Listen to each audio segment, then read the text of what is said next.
Monsieur le Président. Merci. Merci aux témoins encore une fois. Je vais utiliser mon temps, Monsieur le Président, pour vous présenter la motion que j'avais mise en avis le 15 septembre 2023.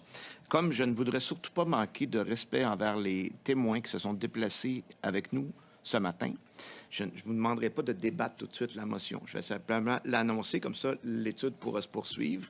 C'est important pour moi d'être respectueux des gens. Par contre, c'est important de l'annoncer publiquement parce que il y a des gens dans le monde agricole, Monsieur le Président, qui sont en détresse actuellement, qui appellent à l'aide depuis longtemps, depuis même le mois de juillet, dans le secteur maraîcher. Et je désire leur annoncer ce matin qu'il va se passer quelque chose au Comité permanent de l'agriculture et de l'agroalimentaire pour leur venir en appui. Alors, je vous lis la motion.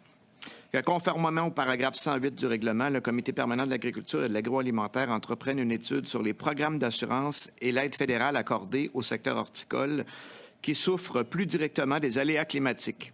Que dans le cadre de cette étude, le Comité s'intéresse à l'efficacité des programmes d'assurance et à l'aide ponctuelle accordée, ainsi qu'aux pistes de solutions à développer pour une plus grande résilience climatique, telles que des mesures d'adaptation et programmes afin de mieux soutenir le milieu horticole pour faire face au changement climatique.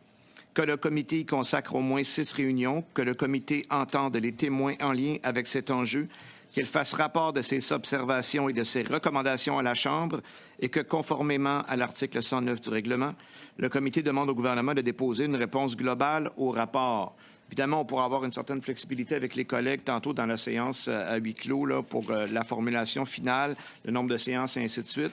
Mais je pense qu'il est important d'étudier cette question-là. Je sais qu'il y a des démarches qui sont en cours actuellement avec le gouvernement du Québec, entre autres, et on pourrait avoir une demande.